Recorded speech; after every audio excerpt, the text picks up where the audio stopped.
Գյուրջան Կասկադ, հասանելի բնակարաններ 65 ամիս մարման ժամկետով։ Ուշ թե շուտ գալու է միջնորդի ժամանակը ու երկկողմ երկխոսել որոշած Երևանին ու Բաքվին ամեն դեպքում երրորդ կողմը պետք է լինելու, որովհետև պարզ է առաջ չի գնում խաղաղության գործընթացը, կարծես փակուղի է, իսկ գերտերությունները չեն զլանում օգնության ձեռք առաջարկել։ Եւ ուրեմն ով կձգտի Հարավային Կովկասի այս հակամարտությունը լուծելու առաջամարտի կլինել։ Ցանկացողները քիչ չեն, բայց նպատակներն իհարկե սեփական շահերն են։ Այս փուլում չի ստացվում այդ երրակողմ ֆորմատի ներքո Հայաստանին ու Ադրբեջանին նստեցնել բանակցությունների սեղանի շուրջ եւ դրանից նաեւ օգտվում է Ադրբեջանը։ Իրենք ԵԱՀԿ Մինսկի խմբի լուծարման հարց բարձրացնել եւ նաեւ խուսափել այդ ձևաչափի ներքո անցկացվող բանակցություններից։ Բայց դա ինչ-որ մի փուլում իհարկե լինելու է։ Իմիջիայլոց հենց ԵԱՀԿ Մինսկի խմբի ձևաչափը այն ձևաչափերից է քիչ, որտեղ որ Ռուսաստանը եւ Արևմուտքը հաջողությամբ համագործակցել են եւ նաեւ դա մի հարթակ է, որտեղ որ կողմերը կարողանում են իրար հետ խոսել։ Ես չեմ բացառում, որ ինչ-որ մի դա կվերականգնվի եւ իհարկե առանց միջնորդների հայ-ադրբեջանական գործընթաց չի կազմել։ Այս առաջ չգնացող բանակցությունների Մինսկի խումբը լուծարելու անդադար պահանջների ֆոնին տարածաշրջանում ակտիվ են թե Միացյալ Նահանգները, թե Ռուսաստանը, ով հեռահար նպատակներ ունի Հարավային Կովկասում ու այսպես ասենք ում ազդեցության գոտին է լինելու մեր տարածաշրջանը։ Համենայն դեպս Ռուսաստանի արտգործնախարարը Հայաստանում օրերս դարձյալ բերեց 3 գումարած 3 հարթակը։ Դրան զուգահեռ Վաշինգտոնից պետքարտուղարի մակարդակով պարբերաբար հայտարարություններ են հնչում։ Միացյալ Նահանգները շարունակում է աջակցել տարածաշրջանում խաղաղությանն ու կայունությանը նպաստելու ջանքերին, որոնք վճռորոշ են Հարավային Կովկասի բարգավաճման համար։ Ամերիկայի Միացյալ Նահանգները ցանկանում է խորացնել համագործակցությունը Բաքվի հետ ամբողջ տարածաշրջանի համար խաղաղ բարգավաճ ապագա ապահովելու համար։ Այն, որ Թրամփի վարչակազմը Բաքվի հետ վատ հարաբերություններ չունի, պարզից էլ պարզ է, ասում է քաղաքագետը։ Համեմատում Բայդենի պաշտոնավարման օրերի հետ, ասում է այդ ժամանակ կտրուկ ջանքեր էին գործադրվում Հայաստանին, այսպես ասենք Ռուսաստանից պոկելու, հիմա թեև Ռուսաստանի ազդեցությունը նվազեցնելու համար Սպիտակ տունը փորձեր է անում հակամարտությունը բռի մեջ պահել։ Միևնույն ժամանակ, ըստ քաղաքագետի, ավելի լուրջ հարցեր ունի օրակարգում, ավելի կարևոր իր համար։ Չեմ ասում, թե իրենց համար ընդհանրապես նշանակություն չունի Հարավային Կովկասը։ Իհարկե ունի, բայց ուզում եմ ասել, որ այն մեծ դիմակայությունը, որ կար նախկինում, հիմա չկա, մի փոքր թուլացել է։ Դա նաև Ադրբեջանում են հասկացել եւ Բայդենի կառավարման վերջի ժամկետում ադրբեջանական մամուլում իշխանական փորձագետները բաց տեքստով ասում են, որ մի քիչ էլ դիմանանք, կգա Թրամփը եւ այլևս Ադրբեջանի վրայից ճնշումները կընկնեն։ Այս դեպքում ով կդառնա Երևան-Բաքու հարաբերությունների կարգավորման հնարավոր միջնորդը, երկրորդ շունչ կտրվի 3 գումարած 3-ին, թե Ռուսաստանը կփորձի մենակ խաղալ։ Գուցե ամեն դեպքում Վաշինգտոնը վերանայի դիրքավորումը, փորձագետները չեն շտապում միանշանակ ենթադրություններ անել։ Հարցը բացառապես կապում են Ռուսաստան, Ամերիկա, Ուկրաինա բանակցային ընթացքի հետ։ Ադրբեջանի պաշտպանության նախարարությունը հերքել է, թե իրենց զորքը կրակ է բացել Սյունիքի Խոզնավարի ուղղությամբ մեղադրելով Հայաստանին ապատեղեկություն տարածելու մեջ։ Միաժամանակ Ալիևը կրկին տարածքային ակնարկներով է հանդես եկել Արևմտյան Զանգեզուրը անվանելով Ադրբեջանից անջատված տարածք եւ պատմական անարդարություն։ Ղրղզստանի մայրաքաղաք Բիշքեկում անցկացվելու է հավաքական անվտանգության պայմանագրի կազմակերպության անդամ պետությունների պաշտպանության նախարարների խորհրդի հերթական նիստը։ Մասնակիցները մտադիր են քննարկել հավաքական անվտանգության տարածաշրջաններում ռազմական անվտանգության սպառնալիքներն ու մարտահրավերները, ինչպես նաև կազմակերպության ռազմական բաղադրիչի զարգացման հարցերը։ Հայաստանի մասնակցության մասին չի հաղորդվում նիստի շրջանակում նախատեսվում է հապկանդամ երկրների պաշտպանության նախարարների երկկողմ հանդիպումների անցկացում։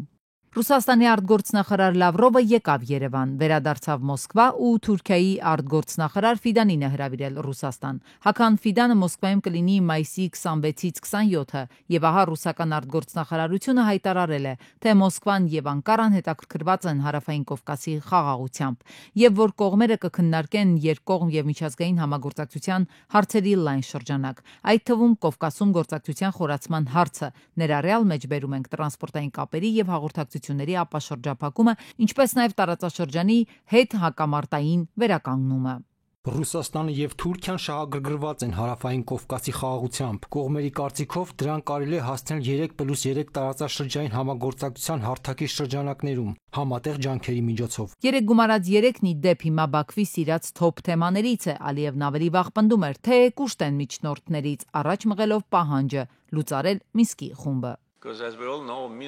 28 տարի մենք ունեինք այդ միջնորդները՝ ԵԱՀԿ Չարաբաստիկ Մինսկի խումբը, որի միակ նպատակն էր ամրապնդել օկուպացիան եւ Ղարաբաղը հանձնել Հայաստանին։ Հիմա Ալիևը միտքը չի փոխել իհարկե, բայց նաև պնդում է, թե տարածաշրջանի խնդիրներով պետք է զբաղվեն տարածաշրջանի երկրները։ Իսկ առաջատարը տեսնում է Ադրբեջանին եւ Վրաստանին։ Երեք գումարած հայտնի հարթակը, որ ձևավորվեց 44-օրյա պատերազմից հետո, Թուրքիայի նախագահ Էրդողանի նախաձեռնությամբ նպատակ հանրահրճակեց նույն սեղանի շուրջ բերել Թուրքիա, Իրան, Ռուսաստան խորհրդներին եւ Հայաստան, Ադրբեջան, Վրաստան եռյակին։ Այս ձևաչափի վերջին նիստը Թուրքիայում էր անցած տարվա հոկտեմբերին։ Վրաստանն այդ հանդիպումն էլ բոյկոտեց, դարձյալ չցանկացավ Ռուսաստանի հետ նույն սեղանի շուրջ նստել։ Լավրովն ասաց, Վրաստանի համար 3 գումարած 3 ձևաչափի դռները բաց են, կասկած չկա, ասաց, այդ ձևաչափը բոլոր մասնակիցների շահերից է բխում։ Մենք հասկանում ենք Վրաստանի դիրքորոշման նրբությունները եւ թերահավատությունը, բայց Վրաստանի ներկայացուցիչների աթոռը միշտ կլինի այս ձևաչափի նիստերի դահլիճում։ Մինչև պարզ կդառնա վրացական աթոռի ճակատագիրն, այստեղ 3 գումարած 3-ի ռեինկարնացման հարցն էլ դեռ վերջնական վճռված չէ փաստացի։ Ռուսական արտգործնախարարության վերջին հայտարարությունը Ֆիդանի այցից առաջ լավատեսական նոտաներով է։ Բաքուն իդեպ ժամանակին հաճույքով էր արևմուտքի գիրկը նետվում, որովհետև Բրյուսելն ու Վաշինգտոնը կիսում էին Բաքվի դիրքորոշումը Արցախի հարցում։ Հիմա արդեն երբ Ադրբեջանը զավթել է Արցախը, Բաքվի սևն առավմուտք սառել է, դեմքով դեպի Ռուսաստան է շրջվում, ակտիվանում է Ռուսաստանը տարածաշրջանում։ Ադրբեջանի քաղաքականությունը շատ հասկանալի է, որովհետև ինքը իրականում ուզում է թողնել Հայաստանը իզոլացիայի մեջ եւ պահանջում է միջանց եւ մի նպատակով ուզում է օգտագործի Վրաստանի տարածքը։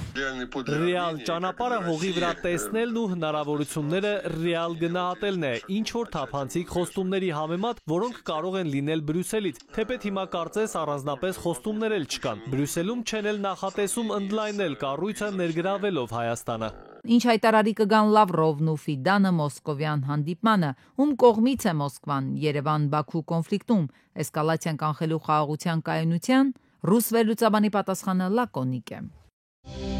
Կառավարության մայիսի 29-ի նիստում ընդունվել է որոշում, համաձայն որի պարտադիր զինվորական ծառայության շարքային եւ կրտսեր ենթասպայական կազմերի զինծառայողներին տրվող հիմնական արձակուրդի ժամկետները կավելացվեն։ Շարքայինների 10, իսկ սերժանտական կազմի 15 օրացուցային օր ժամկետով հիմնական արձակուրդը փոխարինվել է ընդհանուր 21, իսկ պաշտպանության նախարարի հրամանով սահմանված զորամասերում ծառայություն անցնողների համար ընդհանուր 30 օրացուցային օր ժամկետով արձակուրդով, որը կտրվի ծառայության ընթացքում հավասար 3 մասերով։ Նիկոլ Փաշինյանի համար անհասկանալի է աղմուկը, որ բարձրացել է Կարեն Դեմիրճյանի անվան մարզահամերգային համալիրում օրերս կազմակերպված շքեղ հարսանիքից հետո։ Ասենք մարզահամերգային համալիրում ինչ պետք է տեղի ունենա։ Ինչ պետք է տեղի ունենա։ Համերգ տեղի ունենա, այն որ ընդհակառակը պետք է քաջալերել, որ այսօր Հայաստանից ու դրա մասին ոչ մեկ չի խոսում։ Հարյուրավոր ընտանիքներ գնում են Դուբայում հարսանիք են անում, հետ են գալիս։ Իսկ որ ստեղ կարա սննդի համակարգը աշխատի, կարան երաժիշտները հավելյալ գումար ստանան, վերջը դիզայներները հավելյալ գումար ստանան, չգիտեմ, ծառայություններ մատուցողները հավելյալ գումար ստանան, հավելյալ հարկ վճարեն եւ հավելյալ ծախսեր անելու հնարավորություն ունենանք, չեկեք ձեր չտանք, չմոտենաք համալիրին։ Փաշինյանի խոսքով նույնն է վերաբերմունքը նաեւ հայկական եկեղեցիների նկատմամբ։ Նրան դուր չի եկել եկեղեցիների սանիտարական վիճակը։ Ես դες պաշտոնապես ասում եմ, որ մեր եկեղեցիները չուլանացված են, չուլանացված։ Ով որտեղ ինչ ոչ պետքական ապրանք ունի, մեկ էլ գնում ես տենում ես, ասենք ինչ որ ավելացած մետլախ, պարկով ցեմենտ, ապալովկի հին կտորներ, ենթադրենք արմատուրայի հին ժանգոտ կտորներ, ասենք մտնում ես, մարդը ինչի համար է եկեղեցի մտնում է ինչ որ հոգևոր հաղորդակցության ունենալու, չէ՞։ Մեկ էլ մտնում ես, նայում ես, այդտեղ աղբա լցրած, այնտեղ աղբա լցրած, այնտեղ ինչ որ մեկի հին շորերն են, այնտեղ մեկը կոշիկներն ա դրել, այնտեղ մեկը իր հին կռավատն ա բերել դրել։ Հետո Փաշինյանն անդրադարձավ պետական մարմինների կողմից պետական գույքը անարդյունավետ օգտագործելուն։ Հիմա կառավարությունն առաջարկում է նոր կարգավորում, ըստ որի պետական մարմիններին անշարժ գույքը տրամադրվելու է վարձակալությամբ, վճարներն ուղղվելու են պետական բյուջե։ Բայց էլի մեկը գումար տալու է պետական բյուջեն։ Մենք սա անում ենք ֆինանսական մեր հոսքերը կարգավորելու, ավելի տեսանելի դարձնելու եւ կառավարումը ավելի արդյունավետ դարձնելու համար։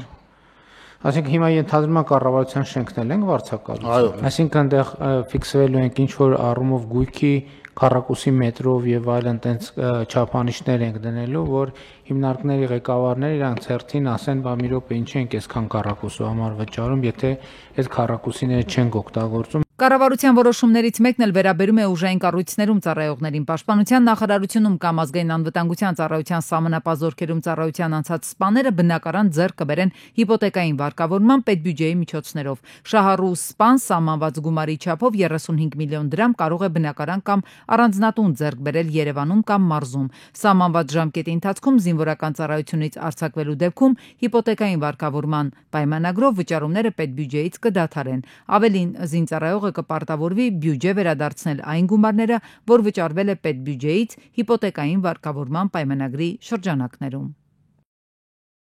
Մայիսի 18-ին եւ 25-ին Մայրաքաղաքի Գայի պողոտայում գտնվող երկու խանութներից գողացվել է ընդհանուր 2 միլիոն 200,000 դրամի էլեկտրական ծխախոտ։ Երկու դեպքերն էլ տեղի են ունեցել ուշ երեկոյան։ Ոստիկանության Նոր-Նորքի բաժնի օպերատիվ գործողությունների արդյունքում պարզվել է, որ գողությունները կատարել է մոլդովական փողոցի 55-ամյա բնակիչը, որը մայիսի 26-ին ձերբակալվել է։ Դեպքի հանգամանքները պարզվում են։ Եղբորը սեջնել է անհետացել ու ոչ մի կերպ չի կարողանում մուտք գործել, իսկ ընկերների մոտ ընդհանրապես ցույց չի տալիս, իբրև նման մարդ չի էլ եղել։ Անհանգիստ է հայկական Facebook օգտահաշիվները ջերխմբեր են անհետանում կամ առանց հիմնավորման արգելափակվում։ Ընդ որում նույն խնդիրը նաև Instagram-ում կա, որը հիշենք միևնույն ընկերության սեփականությունն է, այսինքն համակարգային մետապրոբլեմ է։ Գնալով ավելի մեծ թափ հավաքում, ժամանակին դա միայն Facebook-ի խմբերում էին մարդիկ գրում, երբ որ սերվերային խնդիր կա, չի կարա տևի 24 ժամից ավել։ Նրանք կորցնում են միլիարդավոր դոլարներ, թե գովազդների առումով նրանց բաժնե տոմսերի ակցիաների գներն անգնում։ Այնպես չէ, թե խնդիրը միայն մեր երկրում է նկատվում, անհասկանալիորեն տարածաշրջանն է թիրախավորված, պնդում են մասնագետները։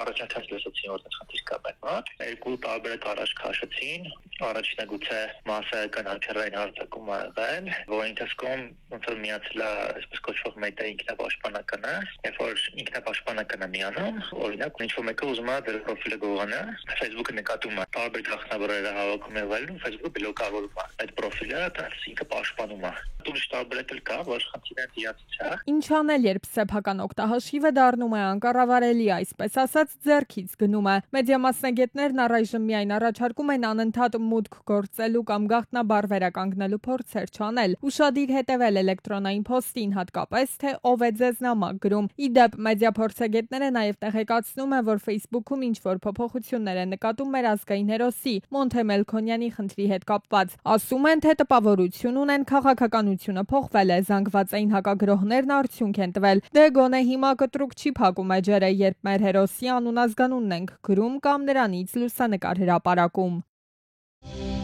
Ամերիկայի Միացյալ Նահանգների Ֆիլադելֆիայի Ֆերմաունտ այգում հիշատակի օրը տեղի ունեցած հրաձգության հետևանքով զոհվել է 2 մարդ, եւս 9 մարդ, այդ թվում 2 դեռահաս վիրավորվել են։ Տուժածների վիճակը կայուն է, ոստիկանությունը հայտնում է, որ դեպքի վայրում զենք չի հայտնաբերվել, ձերբակալություններ դեռ չեն եղել։ Հիշատակի օրը Ամերիկայում դաշնային տոն է նվիրված ծառայության ընթացքում զոհված զինվորականների հիշատակին։ Ֆլորիդա նահանգում նավակ է պայթել, հրդեհից հետո հոսպիտալացվել է ավելի քան 10 մարդ, այդ թվում 2 երեխա։ Նրանք ծանր այրվածքներ են ստացել, նավակը բռնկվել է վերածվելով կրակե գնդի։